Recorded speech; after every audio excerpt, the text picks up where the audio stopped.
محترم سامعین کرام، السلام علیکم ورحمۃ اللہ تعالی وبرکاتہ۔ الصلاۃ والسلام علیک یا رسول اللہ وعلی آلک واصحابک سیدی یا رسول اللہ صلی اللہ تعالی علیہ وسلم۔ دیکھیے حضرات، ایک سوال آتا ہے کہ حضرت میں نے پچھلے سال اپنے نام سے قربانی کر دی تھی، اس بار والد صاحب کے نام سے کروں گا یا والدہ کے نام سے کروں گا یا حضور کے نام سے کروں گا یا پیر و مرشد کے نام سے کروں، کیا بہتر ہوگا؟ تو اس مسئلے کی وضاحت آج آپ انشاءاللہ سماعت فرمائیں گے۔ دیکھیے حضرات، جو انسان مالک نصاب ہو ہر سال اس پر قربانی کرنا واجب ہے۔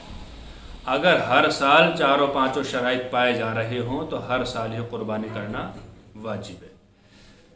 کسی اور کی جانب سے کرے گا تو اپنا واجب ادا نہیں ہوگا اور وہ گناہگار ہوگا۔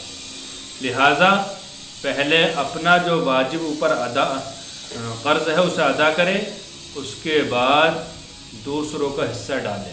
مثال کے طور پر اگر آپ کے اوپر زکوٰۃ واجب ہے یا آپ کے اوپر صدقہ فطر واجب ہے اور آپ اپنا ادا نہ کریں، کسی اور کی زکوٰۃ ادا کر دیں، کسی اور کے نام سے صدقہ فطر ادا کر دیں، تو آپ تو برابر کے گناہگار رہے، آپ کے اوپر سے واجب ادا ہی نہیں ہوا، نہ زکوٰۃ کا نہ صدقہ فطر کا۔ اسی طرح قربانی مالک نصاب پر واجب ہے، جب تک وہ اپنا واجبی حصہ ادا نہیں کرے گا، کسی اور کی طرف سے کرتا رہے گا تو وہ گناہگار رہے گا۔ ہاں، اگر اپنا حصہ آپ نے ڈال دیا، ٹھیک، اور آپ کے دل میں خیال آیا کہ کاش حضور صلی اللہ تعالی علیہ وسلم کی طرف سے میں حصہ ڈالتا، تو ایک حصے کا انتظام اور کر لیں۔ اگر آپ نے اپنے لیے بکرا کیا ہے اور استطاعت ہے تو بکرے کا انتظام کر لیں، اور اگر کسی بڑے مویشی میں حصہ ڈالا ہے تو اس میں حصہ ڈال لیں۔ اسی طرح اگر آپ کو والدہ محترمہ یا والد صاحب کی طرف سے حصہ ڈالنا ہے تو اس کا الگ سے انتظام کریں۔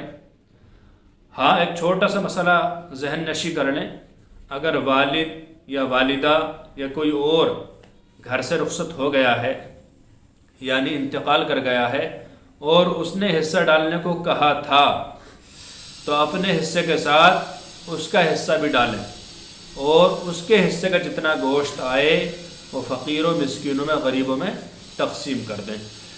اور اگر اس نے کہا نہیں تھا، صرف آپ کا دل کر رہا ہے کہ میں کاش اپنے مرحوم والد کی طرف سے یا والدہ کی طرف سے یا اور کسی رشتہ دار کی طرف سے حصہ ڈالوں، تو پھر آپ کو جو حصہ ڈالنا ہے اپنے واجب حصہ ڈالنے کے بعد ڈالنا ہے، اور اس کا گوشت آپ بھی کھا سکتے ہیں، دوستوں کو کھلا سکتے ہیں، غریبوں میں بانٹ سکتے ہیں۔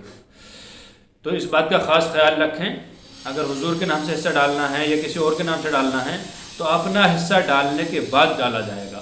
یہ مسئلہ آپ کو کہیں مل جائے گا، سارے کتب میں موجود ہے، فتح فیض الرسول 18/444 میں موجود ہے، دوسری جلد میں، اور بہار شریعت میں موجود ہے، اور سب کتابوں موجود ہے کہ پہلے اپنا واجب ادا ہونا چاہیے، اس کے بعد مستحب جو حصے ہیں ان کا انتظام کرنا چاہیے۔